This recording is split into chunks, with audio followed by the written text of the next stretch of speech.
আজ আমি আপনাদের সাথে শেয়ার করব পায়রাতালি বা পায়রা চাদা মাছের তেল ঝোল, আবার গ্রেভি ঝোলও বলতে পারেন। সে যাই হোক, আসলে এই পর্যন্ত আমার চ্যানেলে মাছের রেসিপি ততটা শেয়ার করা হয় না, তাই আজ এই মাছের রেসিপিটাই আপনাদের সাথে শেয়ার করব। আশা করছি এভাবে যদি মাছটা রান্না করেন তাহলে এর স্বাদটা হবে দুর্দান্ত। হেসেল লাভার চ্যানেলে আপনাদের সবাইকে স্বাগত। এদিকে আমি 6টা পায়রাতালি মাছ নিয়েছি। মাছটাকে ভালোভাবে পরিষ্কার করে ধুয়ে নেব। 1 চা চামচ নুন দিয়ে দিলাম। সব মাছের নুনটা খুব ভালোভাবে মিশিয়ে নেবেন এবং রেখে দেবেন কিছুক্ষণের জন্য।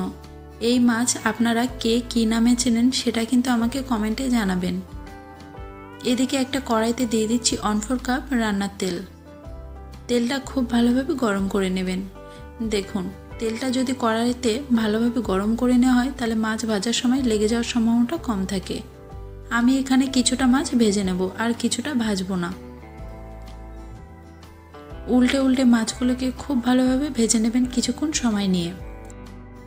যেহেতু মাছটা ভাজার পর আবার এটাকে রান্না করব, তাই আমি এখানে ভাজার সময় কোনো হলুদ ব্যবহার করিনি, কারণ হলুদটা দিলে তেলটা কালো হয়ে যাবে। মাছটা ভালোভাবে ভেজে নিয়ে তুলে নেব।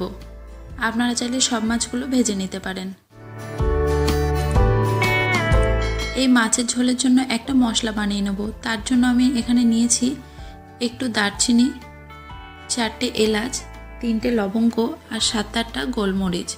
একটু নাড়াচাড়া করার পরে 2 চা চামচ জিরে দিয়ে দিলাম।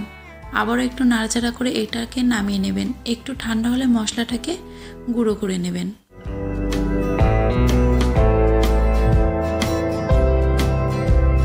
তারপর ওদিকে যে কড়াইতে মাছ ভেজেছিলাম সেই কড়াইতে দিয়ে দিলাম 2টো বড় সাইজের পেঁয়াজ কুচোনো।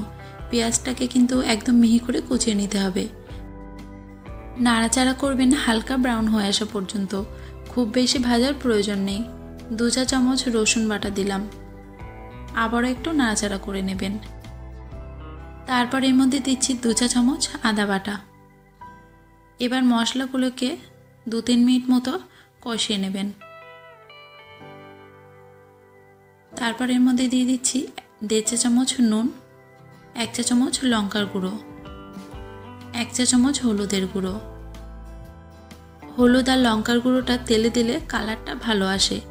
আবারও 3-4 মিনিট মতো কষিয়ে নিন।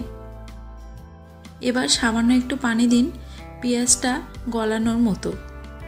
কিছুক্ষণ নাড়াচাড়া করবেন এবং খুন্তির সাহায্যে এভাবে চেপে চেপে দেবেন, দেখবেন পেঁয়াজটা ভালোভাবে গলে গিয়েছে। তারপর এর মধ্যে পরিমাণ মতো পানি দেব।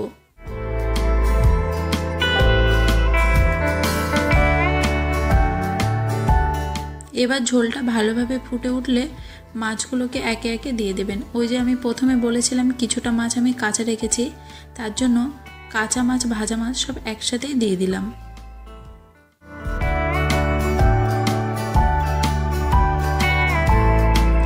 উপর থেকে 4টে চেরা কাঁচা লঙ্কা দিলাম। এবার ঢাকা দিয়ে রাখবো 10 থেকে 12 মিনিটের জন্য একদম মিডিয়াম আঁচে। লঙ্কাটা আপনারা নিজেদের স্বাদ মতো দেবেন। মাছগুলোকে একবার উল্টে দিতে হবে। নামানোর কিছুক্ষণ আগে যে মশলাটা বাড়িতে গুঁড়ো করে রেখেছি সেই মশলাটা উপর থেকে ছড়িয়ে দেবেন। তারপর এর মধ্যে আমি 1/4 চা চামচ চিনি দিচ্ছি। উপর থেকে একটু ধনেপাতা কুচনো ছড়িয়ে দিতে হবে। দেখুন, এখানে আমি চিনিটা ব্যবহার করছি কারণ দেখবেন মাছের মধ্যে একটা হালকা তিতো ভাব থেকে যায়, সেইটা ব্যালেন্সের জন্য চিনিটা ব্যবহার করলাম। আবারও একটু নাড়াচাড়া করে দেবেন। তারপর কিছুক্ষণ রেখে দেবেন এভাবে একদম লো আছে, যতক্ষণ না মাছ থেকে তেলটা ছাড়ে। ব্যাস, এবার মাছ নামিয়ে গরম গরম ভাতের সাথে পরিবেশন করুন। আজকের আমার ভিডিওটি ভালো লেগে থাকলে যারা ইউটিউব থেকে দেখছেন তারা চ্যানেলটিকে অবশ্যই সাবস্ক্রাইব করবেন। যারা ফেসবুক থেকে দেখছেন তারা কিন্তু ফলো করতে ভুলবেন না। আপনাদের মতামত আমাকে কমেন্টে জানাবেন। দেখা হবে পরবর্তী নতুন ভিডিওতে।